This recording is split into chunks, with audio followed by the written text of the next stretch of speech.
자, 세속 교육을 이제 볼 건데, 세속 교육은 여기 보시면 제가 표로 정리를 해놨죠. 이 표 정도가 이제 전반적인 어떤 내용의 정리니까요. 요거 그냥 보시면 되는데, 기사도 교육을 한번 볼게요. 일단은 자, 기사도 교육이 여기 나오는 내용 있잖아요. 여기 쭉 나오는 내용, 이거는 그냥 좀 읽어만 보시면 되고요.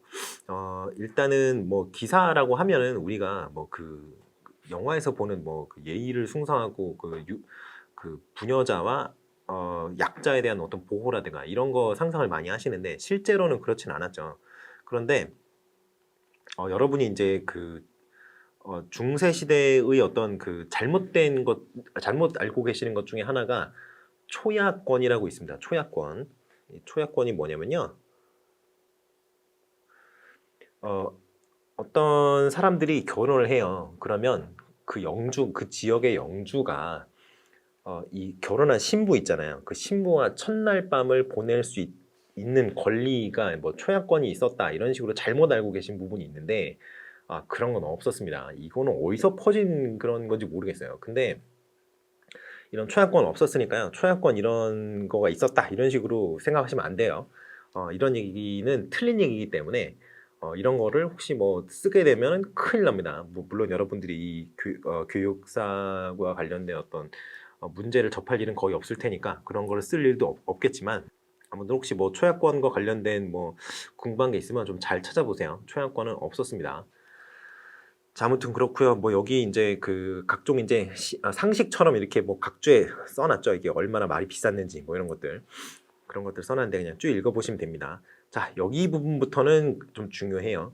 실제로는 여기부터 귀족으로서의 예법, 그렇죠. 말하는 거나 뭐나 이제 그 신분이 올라가던 신분이 낮던 상대방에 대한 예의를 지켜야 되는데, 그게 이제 자신의 어떤 계급, 당시에는 이제 귀족 사회였다 보니까 귀족들이 공유하는 어떤 예의법이 있었을 거 아니에요. 인사를 하는 방법이라든가, 그리고 이제 왕이나 자신이 충성을 맹세한 어떤 영주라든가 이런 사람들을 대할 때 어떻게 자세를 취해야 되고, 어떤 말을 써야 되고, 어떤 호칭을 붙여야 되고, 이런 굉장히 복잡한 여러 가지가 있었을 거 아니에요. 그런 예법, 그리고 검술이죠. 검술이 이제 긴 검이 있고 한 1m씩 되는 긴 검이 있고, 뭐 30cm, 50cm쯤 되는 그 쇼소드들이 있는데, 그런 이제 장검과 단검, 뭐 나중에 이제 검들도 이제 발전을 하면서 뭐 투핸디드 소드 그래가지고 두 손으로 잡고 하는 그런 검들도 있고요. 굉장히 많은데, 스파이 핸더 뭐 이런 것들이 이제 투핸디드 소드에 속하는 그런 검들이죠. 근데 아무튼 그런 무기를 다루는 그런 기술이라든가, 그리고 무기를 뺏겼을 때 어떻게 할 거예요? 무기가 뺏기면 맨손으로 싸워야 될 거 아니에요. 그래서 맨손으로 싸우는 그 맨손 기술, 맨손 무술, 그리고 이제 읽고 쓰고 서명하고, 그때 당시에도 당연히 서류가 굉장히 중요하기 때문에 3R스를 당연히 배웁니다. 이 3R스 중에 산수가 포함되어 있잖아요. 산수가. 산수는 왜 배웠을까요? 당연하죠. 전쟁하고 자기가 이제 끌고 다니는 어떤 사람들한테 먹을 것도 줘야 되고요. 전쟁 준비나 기사라는 거는 결국에는 전쟁 준비를 평상시에 훈련으로 하는 사람들인데, 실제 하는 거를 보면은 그건 비용 처리라든가 이런 것들을 어떻게 돌아가는지 알아야 될 거 아니에요. 그러니까 더하기 빼기 곱하기 정도는 할 수 있어야겠죠. 그래서 이제 이런 산수도 배웁니다. 그리고 기사 7기에는 그런 것들도 들어가요. 시 쓰기, 그리고 뭐 낭독하기 뭐 이런 것들도 들어갑니다. 여기 보시면 승마, 수영, 궁술, 검술, 수렵, 체스, 시작. 이거 시작이 그거예요. 시 쓰는 거. 그래서 이때 이제 보면은 굉장히 웃긴 것들이 되게 많습니다. 일단은 기사가 무조건 해야 되는 어떤 클리셰 같은 행동들이 있었어요. 그리고 이게 자신이 충성을 맹세한 레이디가 있어야 됩니다. 이게 지금 웃자고 하는 얘기가 아니에요. 진짜예요. 진짜였어요. 그래서 그 레이디가 결혼을 했던 안 했던 상관이 없습니다. 육체적인 관계를 맺는 게 아니고, 그냥 그 레이디를 하나를 정해서 그 레이디에 충성을 다하는 거예요. 그냥 자신의 어떤 순정 이런 것들을 바친다는 그런 개념이죠.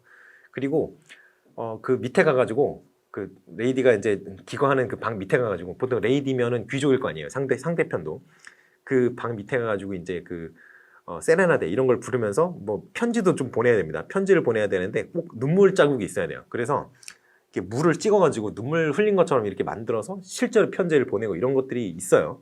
그런데 되게 재밌죠. 그래서 이런 것들 나중에 이제 시험 끝나시고 그 관련된 책들 같은 거 찾아보시면 굉장히 재미있습니다. 그런데 이제 여러분은 아직까지는 공부를 하셔야 되니까 그런 내용은 좀 지금 흥미를 가지지는 마시고 아무튼 그런 것들이 있어요. 자, 그렇고요. 이 특징이 뭐냐면 여기 보시면 지금 굉장히 프랙티컬한 내용들의 어떤 교육이 굉장히 많이 이루어지고 있죠. 그 무기를 사용하는 방법이라든가 그 맨손 무기를 뺏겼을 때의 어떤 맨손 격투술이라든가 그리고 말 타는 방법 그리고 수영하는 방법도 굉장히 중요하죠. 도망가다가 물을 만났어요. 그럼 어떻게 해야 돼요? 말이 나를 태우고 수영을 할 수 있는 건 아니잖아요. 말은 말대로 수영하고 나는 나대로 수영을 해야겠죠. 그러니까 수영 같은 것도 배우고요. 뭐 그런 것들을 배웠는데 한마디로 굉장히 프랙티컬한 어떤 그 교육을 했다. 그런 내용들을 교육을 했다라는 겁니다. 근데 특징이 뭐냐면 이 기사들은 실제로 몸을 움직여서 싸우는 그런 직업이잖아요. 그러다 보니까 체육 교육이 굉장히 중요시 되었어요.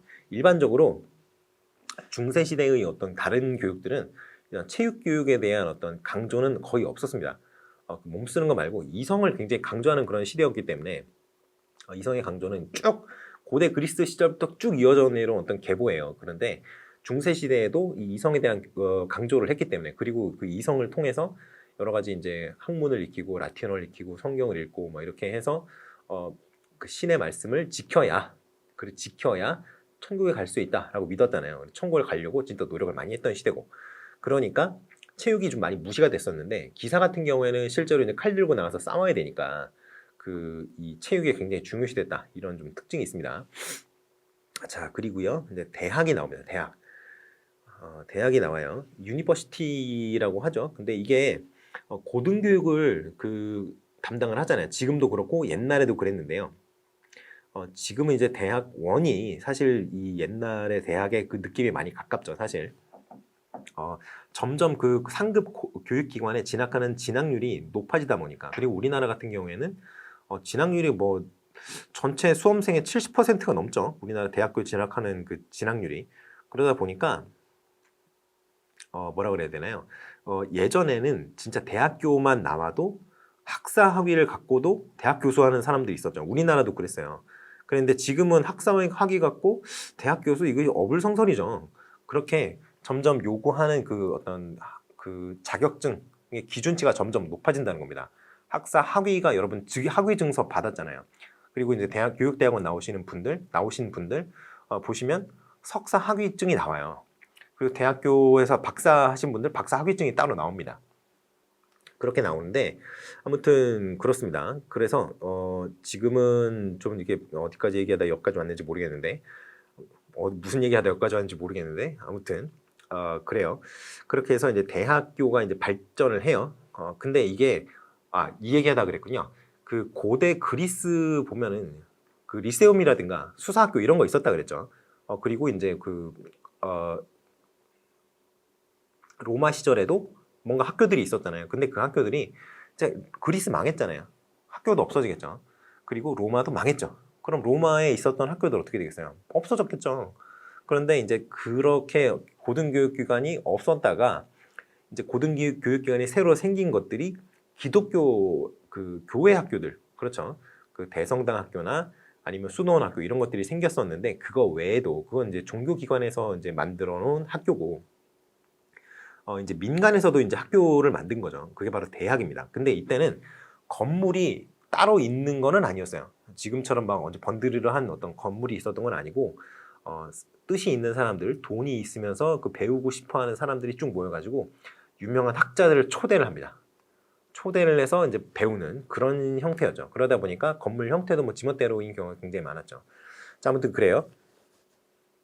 그래서 이제 일단은 신학, 법학, 의학, 철학 이렇게 뭐 이렇게 기본적인 과목부터 시작을 해서 점점 확대가 돼갖고 이제 요즘같이 이제 굉장히 많은 어떤 전공들이 나와 있는 그런 상태가 된 거죠. 자, 그래서 이 대학이 발전하는데 또 영향을 줬던 사건 중에 하나가 십자군 전쟁이에요. 십자군 전쟁 같은 경우에는 0차부터 보통 이제 8차, 학자에 따라서는 이 8차를 두 개로 나눠서 8차, 9차 이렇게도 나누는데요.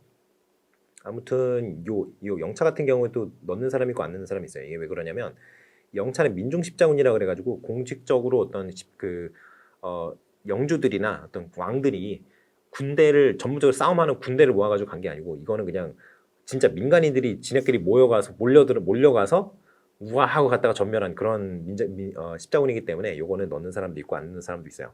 근데 아무튼 요 십자군 전쟁을 통해서 고대 그리스와 로마의 그 서적들이 굉장히 그 아랍권을 통해서 굉장히 많이 수입이 돼요. 그러다 보니까 그 지식들이 수입이 된 거잖아요.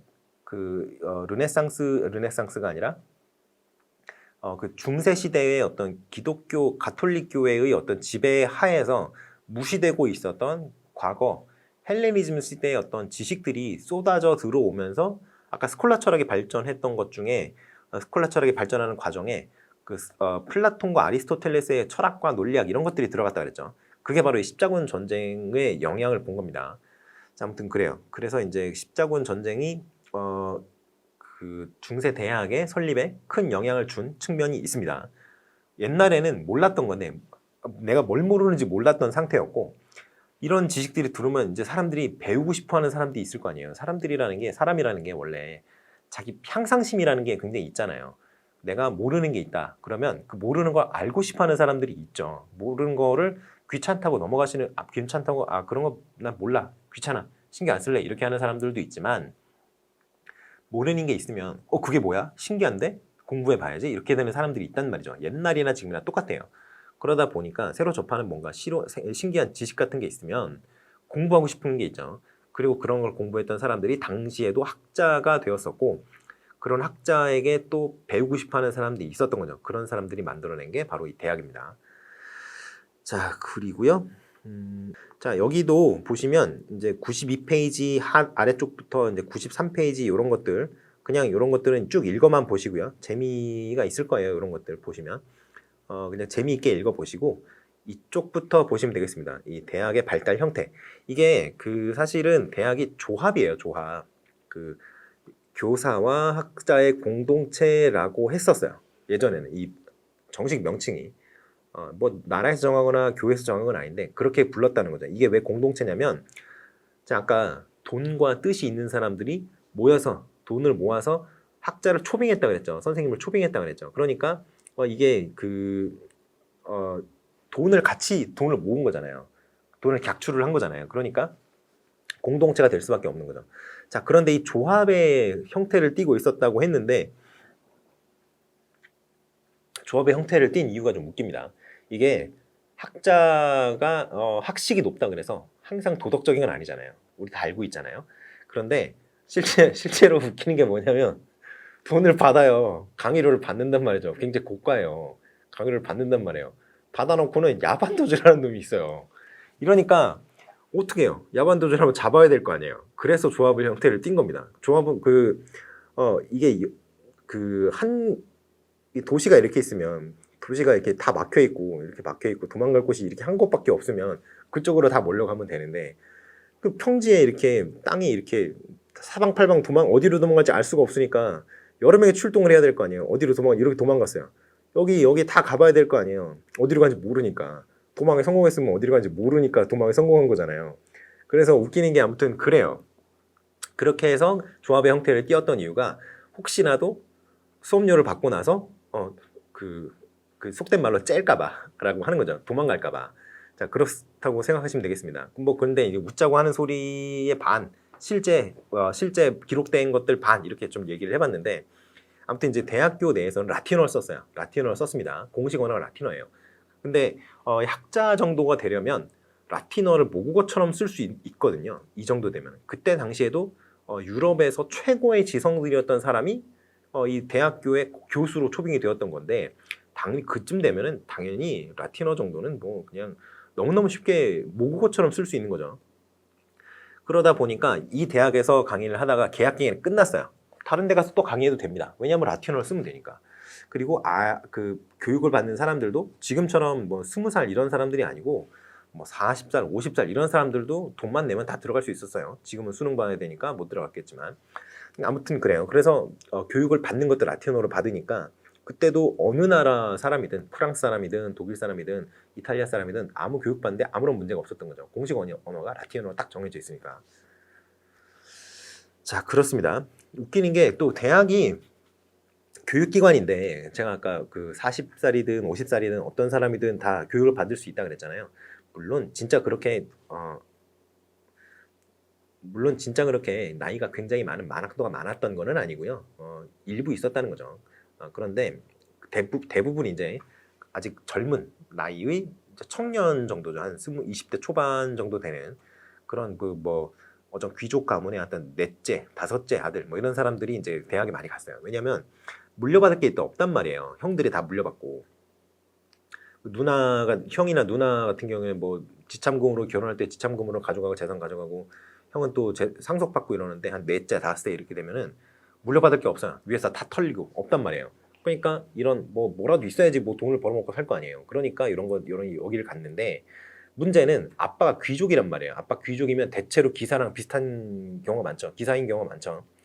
그러니까 마음에 안 들면 그냥 바로 칼부터 꺼내고 욕부터 하는 사람을 봐왔으니 이 넷째 아들 뭐 다섯째 아들 이런 사람들이 아무리 귀족이라고 해도 그렇게 말이 곱게 나오지 않겠죠. 지수 틀리면 바로 칼부터 꺼내는 것만 봤는데 그러니까 대학 내에서 칼싸움 진짜 많이 일어났어요. 결투도 진짜 많이 했고 그래서 학칙도 있었습니다. 그 뭐 칼 갖고 오지 마라. 성적이 안 좋다고 선생님한테 복수하려고 칼 갖고 오지 마라. 이런 것들도 있었습니다. 그리고 웃기는 게 뭐냐면 이게 예전에 제가 이름은 기억이 안 나는데 대학교 선생도 이 칼빵 놓는 거 좋아하는 인간이 있었어요. 그래서 추방당하기도 하고 막 그런 사람도 있었습니다. 대학교 교수면 학자잖아요. 학자인데 이 폭력적인 거죠. 그래가지고 실제로 이제 그 대학교 내에서 이제 토론식 수업 같은 걸 굉장히 많이 했는데 토론식 수업이라든가 그 어떤 법정 가서 이제 싸우는 거 서로 변론하는 거 이런 것도 이제 수업의 어떤 일환으로 많이 했었는데 거기서 이제 삔또가 상한 거죠. 그 다른 교수랑 말싸움 붙었다가 그래가지고 그 교수를 칼로 뭐 해코지를 하고 이런 웃기는 놈도 있었습니다. 아무튼 그래요. 자, 특권이 있었습니다. 특권이 일단은 여행을 마음대로 할 수 있었어요. 그 국경을 마음대로 넘나들 수 있었어요. 그 학생증이 있다는 게 굉장히 큰 혜택이었죠. 그리고 이 여행을 할 수 있는 권리, 자유로이 여행할 수 있는 권리를 누가 보장해 줬냐면은 가톨릭 교회가 보장을 해줬습니다. 그러니까 교황이 직접 그 어떤 여행의 자유 이런 것들을 보장을 해준 거예요. 건드리면 안 됐습니다. 그리고 이제 이게 귀족이다 보니까 어디를 가게 되면은 수행원들이 따라 붙어요. 혼자가 다니지 않는단 말이에요. 에스콰이어도 붙고요. 뭐 에스콰이어가 아니라고 하더라도 뭐 종자도 붙고 그리고 이제 수행원들도 있죠. 그러니까 이제 몇 명씩 몰려다니게 되는데 이 사람이 그냥 아무 말도 없이 떠나는 게 아니라 떠날 때는 행선지 이런 걸 다 얘기하고 간단 말이죠. 그러니까 추적을 하면 흔적이 나와요. 그러니까 함부로 건드릴 수가 없는 거죠. 자, 그렇습니다. 그리고 여기 이제 복역. 이 복역이 감방 가서 사는 그게 아니고요. 노동력을 제공하는 그 역 있잖아요. 우리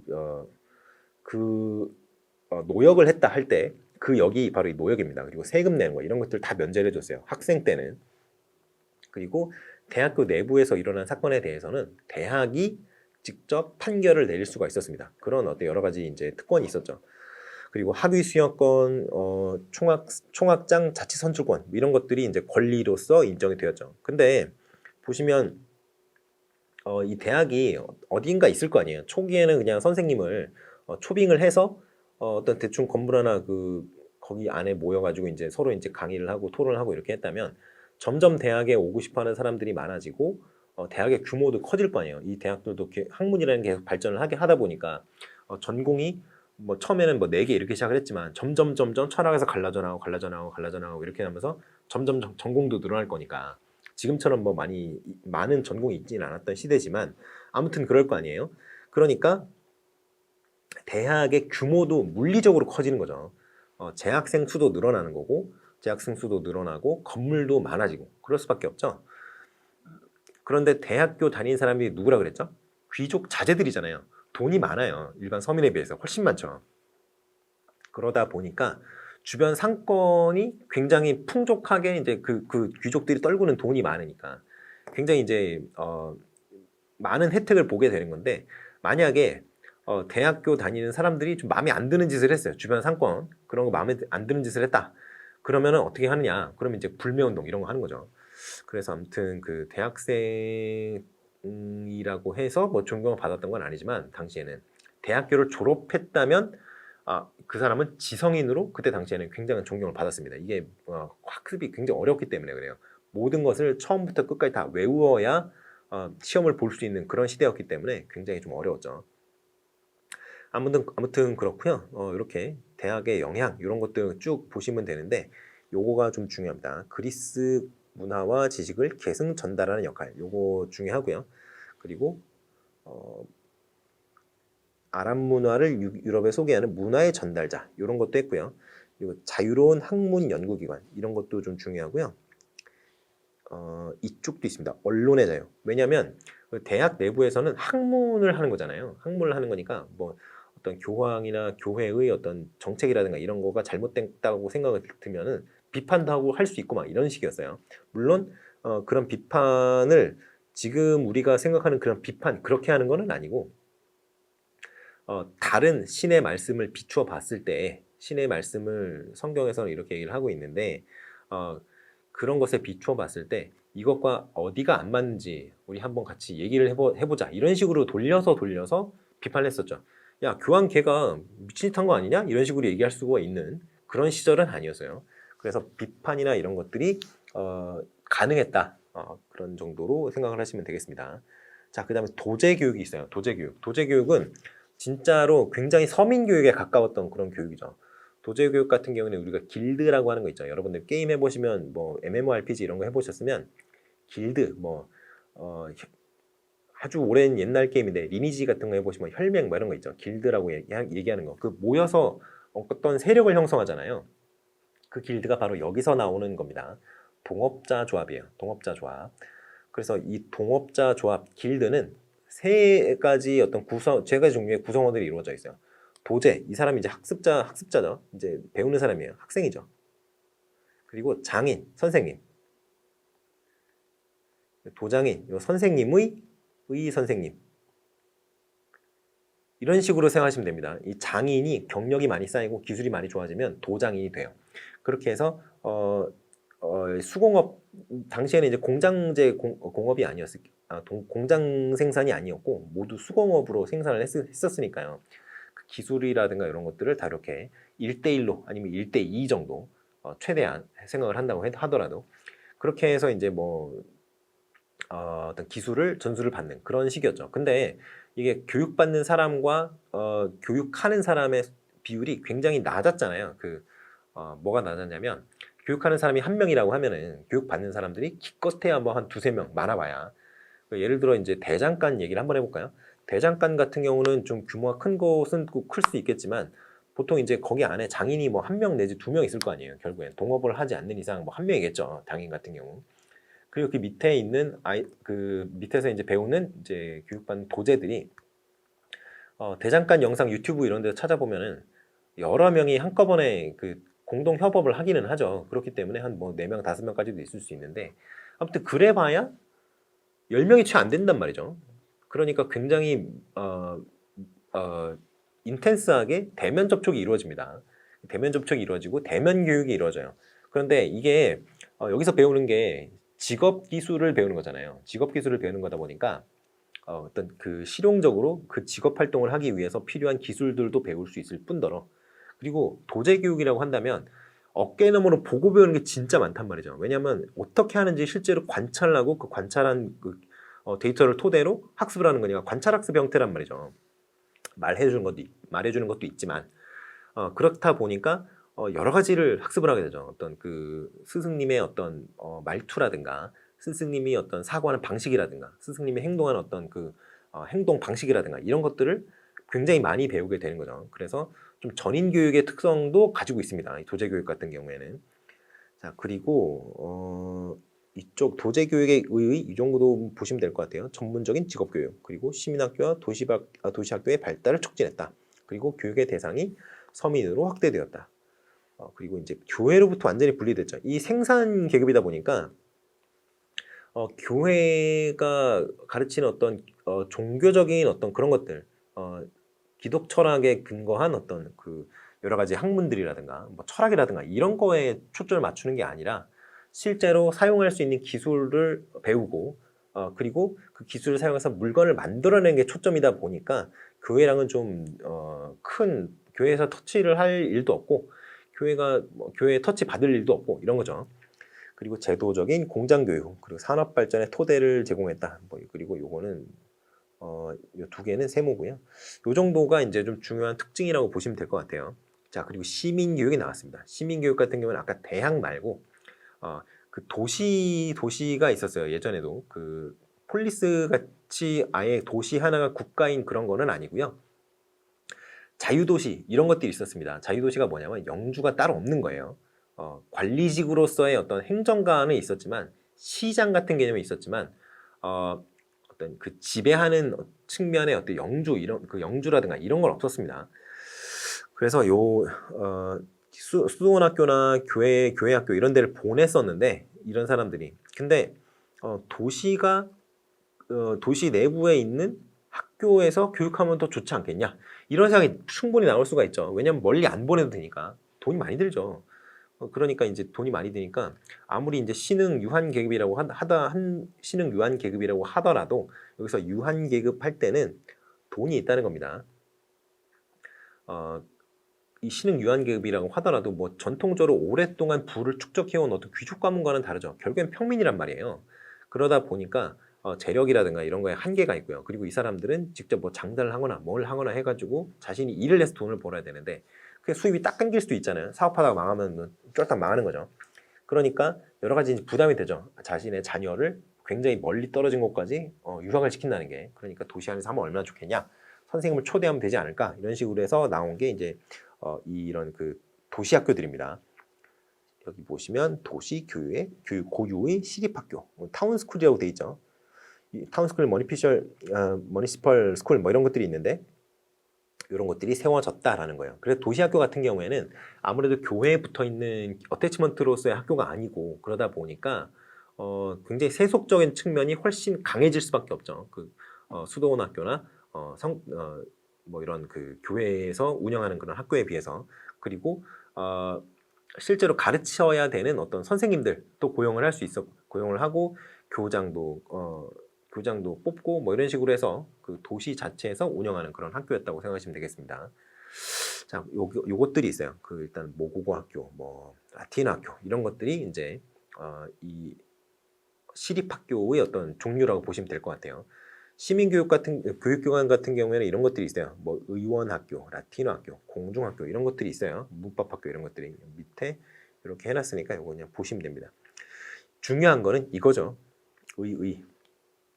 이거는 교육의 대상이 확대되었다. 아주 중요합니다. 이게 이렇게 점점 교육의 대상이 확대되다가 결과적으로는 공교육이라는 개념으로까지 발전하게 되는 거예요. 그 사람이 어느 정도 먹고 살만해지면 교육에 굉장히 관심이 많아지거든요. 그런데 그 먹고 사는 그러다 보니까 이 교육을 받고 싶어하는 그런 열망이 늘어나게 되는 거고 그런 욕구를 충족시켜주기 위해서 이런 학교들이 여기저기 생겨나게 되는 겁니다. 자, 아무튼 이제 교회에서 어느 정도 독립되어 운영되는 그런 학교가 나타났다는 게 좀 중요하죠. 근데 이게 사실 독립되어 있다고 해서 완전히 독립되는 건 아니고요. 중세를 지배했던 그 어떤 사상이잖아요. 기독교 사상이라는 게. 그러다 보니까 완전하게 어떤 독립되고 이런 건 아니에요. 그런 건 아니고 그 실제로 초빙되는 선생님들도 성직자들이라든가 대학 나온 사람들 있잖아요. 교수들. 그런 사람도 초빙이 됐거든요. 근데 대학 내에서 그런 여러 가지 특권이 있다고 제가 말씀드렸었죠. 그 특권을 누릴 수 있었던 거는 가톨릭 교회에서 필요한 어떤 그런 인재들을 배출하는데 대학이 큰 역할을 했기 때문이에요. 한마디로 대학이랑 교회랑 같은 트랙이었다는 거죠. 어느 정도. 그런 걸 생각을 해본다면 결과적으로는 이 시립학교들도 기독교의 어떤 너무 강력하니까 기독교의 영향력이 기독교의 영향 아래 있었다라고 생각을 할 수 있습니다. 아무튼 그럼에도 불구하고 어느 정도의 자주성을 확립했다 이런 정도의 의의는 있어요. 자, 그리고 이제 교육이 근세적인 방향으로 전환하는 계기가 되었다 이렇게 얘기를 할 수 있죠. 자, 르네상스가 나왔습니다. 위에 제가 이제 말을 안 한 것들이 있는데 이제 캐롤링거 르네상스라는 게 있어요. 캐롤링거 르네상스. 그거는 이제 캐롤링거 왕조에서 이제 어 그 여러 가지 이제 성직자를 양성하기 위해서 그 여러 가지 이제 생각을 해보다가 성직자를 양성해야겠어라고 생각을 했는데 보니까 뭔가 없는 거예요. 자기 나라에. 그래서 국가 차원에서 왕가 차원에서 막 그런 여러 가지 노력을 합니다. 노력을 하다 보니까 곁다리로 이런저런 것들이 같이 좀 융성하게 됐던 그런 게 르네상스인데 요거는 이제 그런 어떤 단기적인 어떤 사회 현상이라든가 이런 게 아니고 전 유럽을 휩쓸었던 그런 어떤 시대의 사조 이런 것들이에요. 그래서 시대적인 현상 이런 겁니다. 그래서 요거는 좀 따로 분리를 하셔야 돼요. 캐롤링거 르네상스랑 르네상스는 달라요. 자, 아무튼 르네상스 같은 경우는 이탈리아에서 시작을 했어요. 14세기에. 그리고 이제 16세기까지 이제 전 유럽을 좀 휩쓸기는 했었죠. 그래서 르네상스를 문예 부흥 운동이라고도 합니다. 여기 문예 부흥 운동 나와 있죠. 그래서 이 르네상스기가 오면서 중세의 어떤 그 기독교에 의해서 억압되어 있었던 과학 문명의 발전이라든가 이런 것들이 좀 많이 이루어지게 돼요. 자, 그래서 종교개혁 원동력이 되기도 했고요. 중세와 근세를 잇는 시대적인 가교 이렇게 됩니다. 르네상스가 끝난 이후에 바로 근세가 돼요. 그러니까 중세와 근세를 잇는 그런 가교가 되겠죠. 자, 그리고 여기서는 헤브라이즘에서 다시 헬레니즘으로 복귀를 한다는 의미가 있습니다. 그래서 그런 것들이 좀 중요하다 이렇게 얘기를 할 수 있을 것 같아요. 시대적 배경 이런 것들은 쭉 읽어보세요. 그리고 이제 이탈리아 르네상스가 망하거든요. 이탈리아 르네상스가 망하는데 이게 이제 동로마 제국이 망하면서 결국에 망하게 됩니다. 그래서 이제 동로마 제국에 있던 사람들이 전부 이탈리아로 와서 그 이탈리아 르네상스가 시작된 건데 결국에는 뭐 이제 나중에 이 이탈리아 르네상스가 망하게 되죠. 그리고 이제 유럽 전역으로 이 르네상스의 어떤 분위기가 퍼지게 되는 거예요. 자, 아무튼 르네상스 같은 경우에는 여기 이것도 쭉 읽어보시면 되고요. 특징 이런 것들이 좀 중요하다고 하겠습니다. 자, 세 가지로 크게 나눌 수가 있어요. 좀 러프하게, 좀 조악하게나마 좀 정리를 해보자면 세 가지 정도예요. 일단은 라틴어를 굉장히 중요시하게 됩니다. 그래서 이때 나타나는 게 그 인문주의 있잖아요. 형식적 인문주의가 바로 이 키케로주의 또는 형식적 인문주의라고 하는 그 현상이 나타난 게 바로 이 르네상스기예요. 자, 라틴어를 굉장히 중요시하고요. 여기 문학, 역사서, 연설문 이런 것들 수집하는데 굉장히 광적으로 열광을 하게 됩니다. 라틴어, 언어라는 거는 여러분 언어학 자체를 공부하는 거는 의미가 있죠. 당연히 언어에 대한 연구를 하는 거니까 연구를 하고 그 언어에 대한 연구 결과를 내가 익히는 거니까 그건 의미가 있죠. 근데 이때는 라틴어 학습이 이게 라틴어가 언어잖아요. 언어고 사어잖아요. 죽은 언어란 말이죠. 더 이상 발전이 없는 고정되어 있는 언어인데 그 언어는 여러분 보통 수단으로 사용을 하셔야죠. 수단이잖아요. 언어 자체가 목적이 되기보다는 언어를 가지고 다른 나라의 언어를 가지고 다른 나의 모국어가 아닌 다른 언어를 가지고 뭘 하겠어요, 여러분? 의사소통을 하는 데 사용을 하고요. 책을 읽는 데 사용을 하고요. 영상물 또는 음성 파일 이런 것들 그런 것들을 듣고 해석하는 데 사용을 하잖아요. 한마디로 언어는 도구란 말이에요. 그런데 이때는 그거 자체가 이 문학이라든가 역사서 종이 쪼가리에 또는 양피 쪼가리에 적혀 있는 그 글자 그게 너무 중요했던 시절이었어요. 이게 뭐라 그래야 되나요? 언어가 도구로서의 의의를 갖고 있는 것이 정상인데 이때는 이제 언어가 그 목적이 되어버린 그것도 굉장히 이제 괴상한 형태의 유행이 번졌던 시기이기는 하죠. 그리고 이제 자유인의 육성 이런 것들을 중요시합니다. 자유인 같은 경우에는 이제 고대 그리스의 그 자유민 있죠. 자유민 그거랑 굉장히 유사한 개념이라고 보시면 돼요. 그리고 학습자와 아동에 대한 존중. 이게 이제 자연주의라는 그 철학 사상이 루스에 의해서 제기가 되면서 이런 학습자와 아동에 대한 존중 이런 것들이 이제 많이 강해졌었죠. 근데 그 전에 인문주의자들에 의해서도 이미 학습자와 아동 이런 것들에 대한 어떤 그 관용이라든가 존중이라든가 이런 것들이 필요한 거 아니냐라는 주장은 제기된 바가 있어요. 루소가 갑자기 튀어나와가지고 그 전에 사람들이 아무도 얘기 안 했던 걸 갑자기 막 찔롱 막 내놓은 게 아니죠. 그 전에 다 사람들이 해놓은 게 있으니까 루석을 요것 모으고 요거 모으고 쫙 정리를 해가지고 취합을 해가지고 정리를 해서 딱 내놓은 게 자연주의인 겁니다. 자, 일단은 형식에 치우친 라틴어 중심주의 문제 많다고 그랬죠. 키케로주의 얘기했습니다. 형식주의, 현학주의 이런 걸로 변질되었다. 문제다. 이런 얘기를 했어요. 그리고 이게 문제입니다. 이것도. 이게 출제가 되기 때문에 중요한 건 아니고요. 이게 웃기는 게 뭐냐면 자기가 공부를 좀 해서 아는 게 있다. 이런 사람들 있잖아요. 그러면 이 사람들은 왜 남을 무시하는지 모르겠어요. 자기보다 좀 배움의 양이 적다라고 생각되는 사람이 그 배움의 양이 적은 사람이 하등한 사람인가요? 열등한 사람인가요? 그런 게 아니잖아요. 그런데 이 사람 좀 배웠다라고 싶은 사람들 중에 굉장히 남을 깔보는 사람들이 많아요. 이게 굉장히 웃기는 일인데 그거 그 글자 몇 글자 좀 읽었다고 자신이 무슨 굉장히 현명한 사람인 것처럼 그 생각을 하는 그런 우리가 흔히 말하는 꼰대 이런 사람들이 대학교에 굉장히 많죠.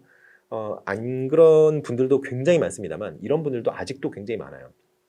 그래서 이때도 그랬습니다. 이때도 라틴어 배운 이런 지식인층, 나는 배운 사람이잖아요. 라틴어 알고 있으니까. 라틴어를 안 배운 사람들은 어때요? 라틴어를 안 배울 이유가 없잖아요. 평민층이라는 사람들은 당연히 안 배우지만 지금 귀족층 같은 경우는 일단 기본 교양으로서 라틴어를 배우는데 그때는 남자가 이제 기본적으로 여자는 안 배우던 그 교육의 대상이 아니던 시절이었음에도 불구하고 여자들도 배웁니다. 그 정도로 라틴어에 대한 학습은 그 귀족 사회, 그 상류층 사회에서는 들불처럼 번져 있었죠 이미. 그리고 아까 제가 이제 신흥 유한기급이라고 했었죠. 그런 사람들이 도시학교 만들었다 그랬잖아요. 그 시립학교. 그런 사람들도 경제적으로 여유가 있다 보니까 다 라틴어를 배웠어요. 그러니까 이게 배웠으니까 그걸 이제 안 배운 사람들을 이제 깔보고 업신여기고 무시하는 거죠. 그런 어떤 현상이 나타났습니다. 배운 자와 안 배운 자 이렇게 계급의식이 딱 생기고 웃기는 거죠. 자, 그리고 이제 실용적 과목을 경시하는 그런 풍조가 생깁니다. 이게 왜 그러냐면 언어 그 자체 그것도 이제 수단으로서의 언어가 아니라 그 언어 자체가 어떤 목적이 되는 그런 이상한 어떤 유행이 있었던 시기이기 때문에 언어 과목 외의 다른 과목들 뭐 수학도 있을 수 있고요. 뭐 천문학도 있을 수 있고요. 음악도 있을 수 있고 여러 가지가 있잖아요. 근데 그런 여러 가지 실용적 과목들 뭐 자연과학이라든가 이런 것들에 대해서는 어떤 그 선호가 없었죠. 이때의 어떤 교육이. 그래서 너무 언어로만 치중된 어떤 교육이 좀 문제가 될 수 있었습니다. 이때 이제 교육 사상가가 빅토리노, 에라스무스 이런 사람이 있어요. 쭉 보시면 될 것 같습니다. 자, 종교개혁이 나왔네요. 이때 이제 여러분 이제 종교개혁 하시면 뭐가 떠오르시는지 모르겠는데 저는 아무래도 두 가지가 크게 떠오르는 것 같아요. 종교개혁 상징적인 그 느낌이 마르틴 루터랑 그리고 95개조 반박문 두 가지가 딱 떠오르지 않나요? 뭐 쯔빙글리 뭐 이런 사람들은 좀 너무 과격했던 사람들이고 뭐 스위스에서 살았던 사람인데 아무튼 그런 사람들은 너무 과격한 사람들이고 그 사람은 좀 마이너했죠. 결과적으로는 이제 마르틴 루터 이게 보시면 여기 나오네요. 마틴이잖아요. 우리 영어로 보면은. 근데 그 마르틴 루터 재단인가가 있어요. 거기서는 마르틴 루터로 읽어달라. 그렇게 발음을 해달라라고 요청을 한다고 합니다. 그래서 저도 마르틴 루터로 써놓은 거예요. 자, 근데 마르틴 루터가 당대 어떤 최고의 지식인 중에 한 명이었죠. 대학교 교수였거든요. 굉장히 이제 명망이 높았던 그리고 실제로 그 성직자기도 했어요. 대학교 교수이기도 했지만 굉장히 어떤 유명했던 어떤 지식인이었는데 그걸 이제 그 면벌부를 팔다가 가톨릭 교회가 이제 그게 이제 성당 지으려고 면벌부를 팔아먹었던 건데요. 그 면벌부라는 게 면죄부 또는 면벌부라고 하는 그게 성경에 없잖아요. 그러니까 이 마르틴 루터가 화가 난 겁니다. 그래서 라틴어로 95개조 반박문을 만들어가지고 자기 사는 동네 교회 정문에다가 못으로 때려 박아요. 그래가지고 그거를 다음날 아침에 발견이 됐을 거 아닙니까? 난리가 나죠, 난리가.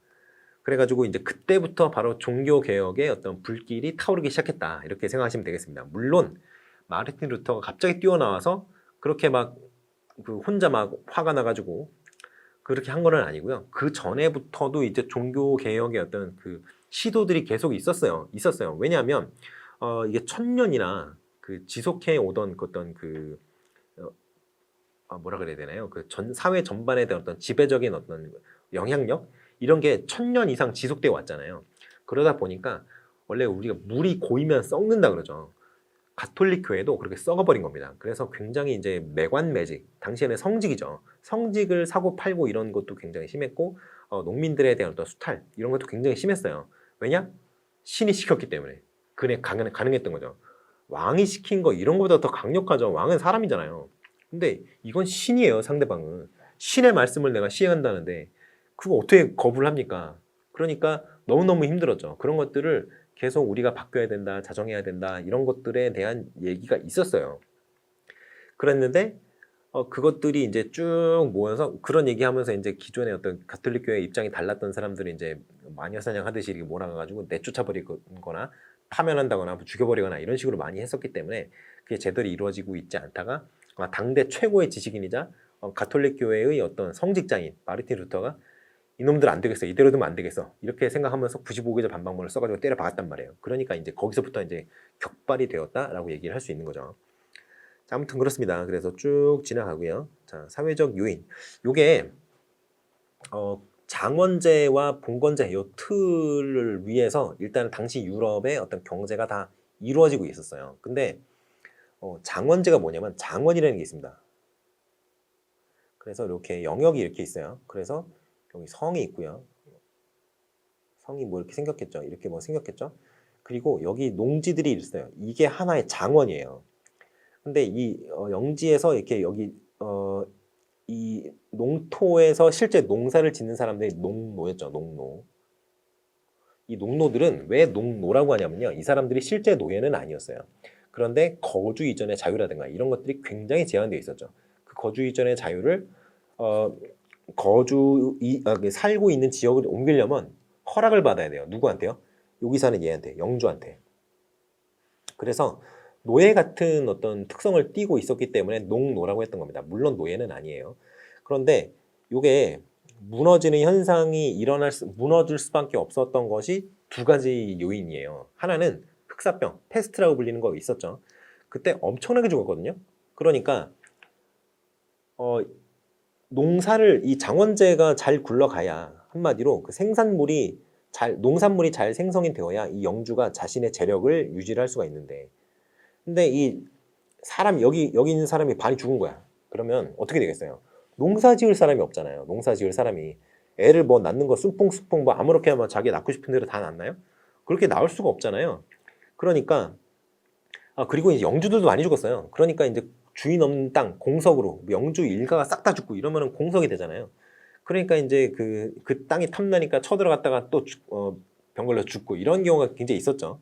그러다 보니까 이 장원제 자체가 형태를 유지하는 것 자체가 일단 너무 어려웠어요. 패스트 때문에, 흑사병 때문에. 그리고 두 번째가 이 사윤작법. 이 사윤작법이라는 게 만들어집니다. 개발이 돼요. 이게 어떻게 하는 거냐면 땅이 이렇게 있어요. 근데 여러분 그 농사를 지어보신 분도 있을 수 있고 농사를 안 지어보신 분들이 더 많이 있겠죠. 저 같은 경우에 이제 주말 농장을 그 전에 한번 해본 적이 있는데 이렇게 땅이 1번, 2번, 3번, 4번 이렇게 있다고 하면은 예를 들어 3번에 옥수수를 심었어요. 그러면 옥수수 같은 경우에 지력 낭비가 굉장히 심하거든요. 한마디로 그 옥수수를 한 철 심고 나면은 그렇게 딱 만져보잖아요.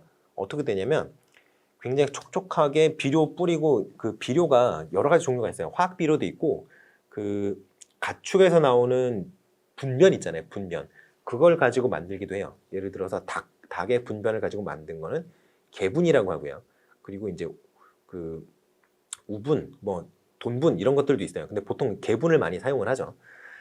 이게 우분은 우분은 좀 냄새가 더 나고요. 돈분은 더 냄새가 납니다. 그래서 냄새가 좀 심하기 때문에 개분을 많이 사용을 해요. 개분만 해도 충분하고 개분이 굉장히 시꺼멓거든요. 새까매요, 새까매. 그래서 그 흙이랑 이렇게 섞습니다. 그래서 우리가 깊이갈이라고 하는 거 있잖아요. 그래서 땅을 한번 뒤집어요. 개분을 쑥 뿌린 다음에 그렇게 해서 땅을 한번 이렇게 갈아엎은 다음에 그 비료를 섞어서 땅을 갈아엎잖아요. 그러면 땅이 굉장히 촉촉해지고 땅의 어떤 그 상태가 좋아집니다. 농사짓는 상태가 좋아져요. 근데 그런 땅에다가 옥수수를 한 철 심고 나면 그게 모래처럼 그냥 다 사라져요. 옥수수가 양분을 다 빨아먹은 거죠. 그래서 그 다음에 또 옥수수를 거기다 심잖아요. 여기 3번 땅에 또 심어요. 옥수수를 한번 또 심어요. 그러면 옥수수가 제대로 안 자랍니다. 양분이 없으니까 자라지를 못하는 거예요. 그래서 이게 굉장히 힘들었어요. 그래서 이때는 지력을 회복을 시켜야 되니까 이거를 농사를 더 이상 안 짓고 냅뒀어요. 그래야 이제 뭐 비도 오고 뭐 여기저기서 이제 뭐 유기물들이 들어와서 뭐 지나가던 뭐 짐승도 거기서 뭐 죽고 뭐 벌레도 죽고 이러면서 그 분해가 되면서 그것들이 거름이 되니까. 그래서 땅을 놀렸단 말이에요. 그런데 이렇게 하지 않고 옥수수, 콩, 밀 이런 식으로 이렇게 되는 이런 것들을 이렇게 돌려가며 짓는 겁니다. 다른 작물을. 특히 이 콩이 중요해요. 콩과 식물들 뿌리에는 뿌리옥 박테리아라는 게 있어요. 그게 공기 중에 있는 질소를 고정시켜주는 그런 작용을 한단 말이에요.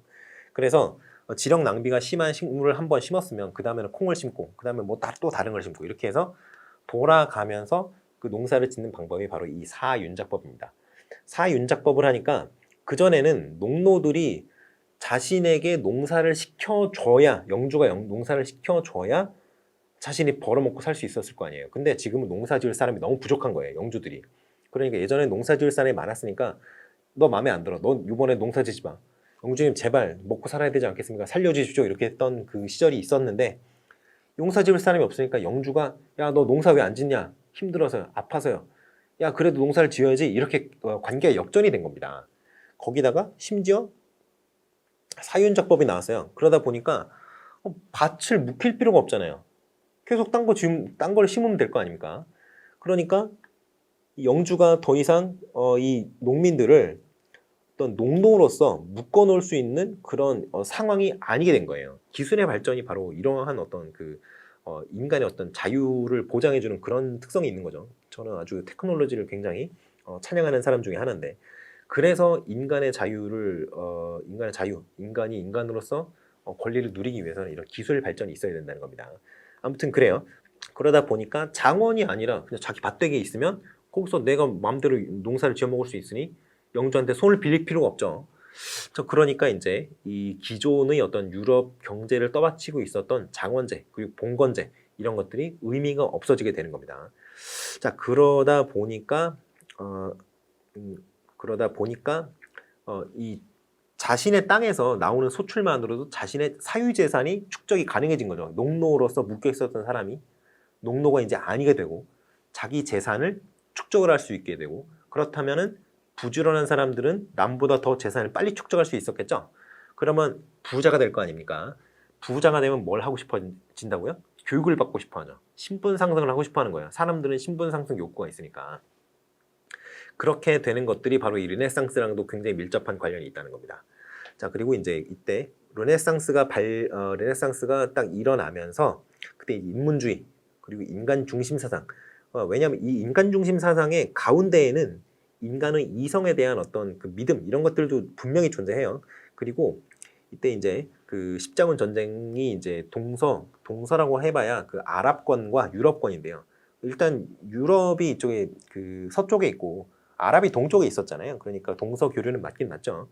아시아랑 뭐 서구 사회 이렇게까지는 아니더라도 그 동서 교류가 확대가 되면은 외부에서 신문물이 들어올 거 아니에요. 신문물이 들어올 때는 테크놀로지도 같이 들어옵니다. 그러다 보니까 점점 어떤 그 시너지를 여러 가지가 한꺼번에 동시에 조건이 만족이 되니까 시너지가 이루어지면서 굉장히 많은 발전을 하게 되죠. 그 전에 중세 시대에 비해서. 자, 아무튼 그렇고요. 그때 이제 가톨릭 교회가 굉장히 가톨릭 교회의 어떤 종교 철학 이런 것들이 굉장히 도전을 많이 받게 돼요. 왜냐하면 기술과 어떤 학문의 발전이 이루어지기 때문이에요. 자, 예를 들어서 이런 것들이 있을 수 있죠. 천동설, 지동설 싸움이 있었잖아요. 그런 것들이 내가 보기에는 무조건 하늘이 돌고 지구는 가만히 있어 이렇게 생각하는 게 기존의 관점. 천동설이었다고 한다면 아닌데 태양이 가운데 있고 달과 지구가 막 빙빙 도는 건데 이게 지동설이죠. 그래서 천동설 메타에서 지동설 메타로 옮겨가는 거 아닙니까? 그런데 이런 것들이 이제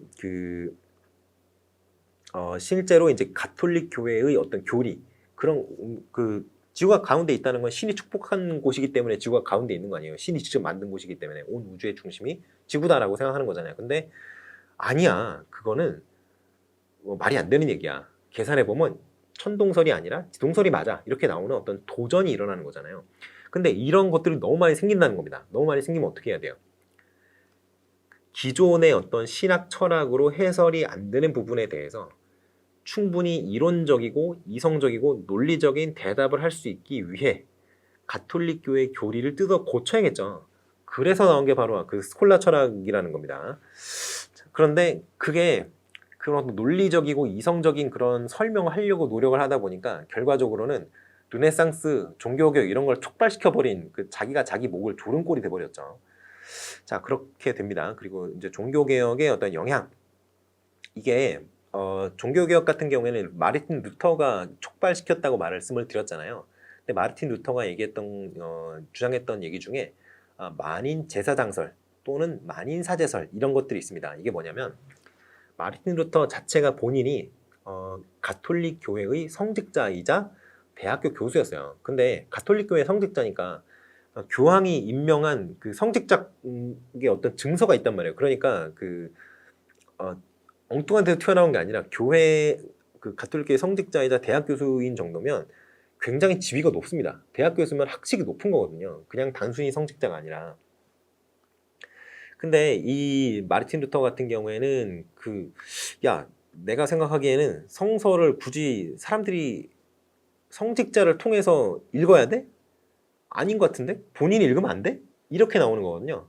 이게 뭐 가톨릭 교회랑 이제 그 교리 문제, 그 면벌부 문제, 그 면제부 문제 이것 때문에 싸우다가 감정이 틀어져서 이제 점점 이제 말이 격하게 오가다 보니까 이제 연 끊고 이제 핸드폰 번호도 지우고 이제 카톡 차단하고 이렇게 된 그런 케이스와 가까운데, 아무튼 이게 이 마틴 루터가 굉장히 성격이 불같았거든요. 그러니까 일단 질러놓고 보니까 그 다음에 수습이 안 되는 거죠.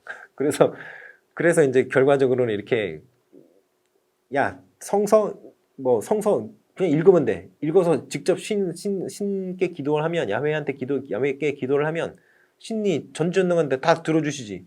뭔 성직자 필요해? 이렇게 나오는 거예요. 그게 이제 만인 제사장설이라는 겁니다. 모든 사람이 교황이나 신부, 성직자처럼 신과 직접 교통을 할 수 있다는 게 만인 제사장설이에요. 근데 그렇게 하려면 어떻게 해야 되겠어요? 읽을 수 있어야 될 거 아닙니까? 성서를 읽을 수 있어야 되는데 성서가 라틴어로 쓰여져 있어요. 그렇잖아요. 전 유럽에 자기 나라 말로 쓰여져 있는 성서가 단 한 권도 없었거든요. 그랬는데 루터가 이제 화가 나서 도망가서 이제 기사인 척하고 살면서 그때 뭘 했냐면 독일어로 성서를 적습니다. 물론 이제 물론 독일어가 이제 현대 당시에 독일어가 굉장히 사투리가 몇백 개씩 있었는데 그것들을 통합을 해서 독일어를 정리했다는 그런 위대한 업적도 남겼죠. 근데 아무튼 자기 나라 말로 성서를 번역을 했어요.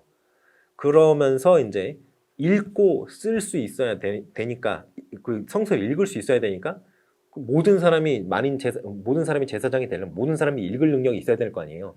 그러니까 거기다 그 성서 보면은 숫자가 많이 나온단 말이에요. 몇 번째 아들이고 뭐 몇만 명을 데리고 와서 몇만 명이 없어졌고 죽었고 뭐 몇만 명을 때려 죽였고 이런 얘기들이 나온단 말이에요. 그러다 보니까 그런 어떤 숫자에 대한 이해 이런 것도 필요하니까 그런 것도 교육을 받아야 되고, 그렇죠. 그래서 모든 사람이 성서를 읽고 이해하고 신과 직접 교통을 하려면 그런 거 읽고 이해할 수 있는 능력이 있어야 되는 거 아니냐라고 생각을 해서 어떻게 보면 공교육의 좀 시발점이 될 수 있는 그런 사상을 주장을 하게 된 겁니다. 그게 바로 이제 마르틴 루터의 어떤 종교적인 업적이에요. 자, 그 교육의 대상을 확대해야 되죠. 대상이 누구라고요? 모든 사람. 그렇죠. 그리고 성서 중심의 신학. 요거는 뭐 우리한테는 큰 의미가 없고요. 교육이 중요하다. 이걸 강조하는 겁니다. 왜냐하면 모든 사람이 제사장과 같이 신과 직접 교통을 하려면 성서를 읽어야 되니까. 그리고 교육의 장이 확대된다. 교회에서만 이루어지는 교육이 문제가 아니고 교회 바깥에서도 당연히 교육이 일어날 수 있는 거다라고 얘기를 하는 거예요. 이게 특히 뭐냐면은 교회를 아직 못 가는 친구들 있죠. 교회 못 가는 친구들, 그 아주 어린 아이들. 그런 아이들은 그리고 교회 못 가는 나이는 없죠. 사실 그 아빠 엄마가 데려가면 되니까. 그런데 교회를 매일 가는 건 아니잖아요. 그럼 일은 언제 해요? 그러니까 일요일에만 교회를 가는 거지. 그러니까 그 외의 시간에는 부모가 아동의 어떤 종교적인 종교적인 어떤 사상이라든가 철학이라든가 공부라든가 이런 것들을 좀 잘 봐줘야 된다. 이렇게 얘기를 해서 교육이 교회에서만 이루어진 교육이 교회 내에서 성직자에 의해서만 이루어지는 게 아니라 부모도 해야 된다라 그래서 교육의 어떤 장소를 교회에서 일상적인 생활까지 많이 넓혀 놓습니다. 그게 바로 이제 종교 개혁의 어떤 교육적 영향이죠. 자, 가톨릭이랑 개신교 이렇게 차이가 나는데 가톨릭 같은 경우에는 이제 지금 성당 쪽이고요. 개신교가 지금 교회죠. 사실은 뭐 성당도 뭐 교회 일종인데 아무튼 그렇습니다. 그래서 이 종교 개혁 이후에 나온 것들이 개신교고 루터파 뭐 이런 것들 나오죠. 그런 것들이 이제 개신교고 그 전에 교황을 위시로 한 어떤 성직자에 대한 어떤 그 인정 이런 것들이 있었던 게 이제 가톨릭이고요. 그런 차이가 있으니까 그 정도는 알아두시면 뭐 나쁘지 않을 것 같아요. 자, 그 다음에 개신교도 당연히 교육에 관심이 많습니다. 개신교가 왜 관심이 많겠어요? 마르틴 루터의 종교개혁의 어떤 영향을 받아 나온 거니까 기본적으로 장착되어 있는 거는 개별적인 사람들 모두가 신과 직접 소통을 할 수 있다는 게 전제가 깔려 있어요. 그러니까 모든 사람들이 성서를 읽고 그 성서를 해석할 수 있고 그리고 스님에게 기도를 하려면 뭐 여러 가지 이제 그 논리적인 사고라든가 이성적인 사고라든가 이런 게 필요할 거 아니에요. 말도 안 되는 얘기를 신이 들어주지 않을 테니까. 그래서 이제 마르틴 루터가 주장했던 내용들이 기본에 다 깔려 있다고 생각하시면 되겠습니다. 그래서 개신교 교육령 같은 경우는 뭐 고타 교육령 1642년이고요. 동년 조금 몇 개월 후긴 합니다만 매사추세츠 주에서 미국의 매사추세츠 주에서도 교육령이 발표가 됩니다. 그래서 이것들이 이제 개신교의 최초 교육령이다라고 얘기할 수 있어요. 자, 여기 사코디 로마 이거는 그냥 여러분이 상식으로 그냥 읽어두시면 나쁘지 않을 것 같아요. 이거 재밌습니다, 내용이. 그리고 이제 실학주의 교육으로 넘어가 보도록 하겠습니다.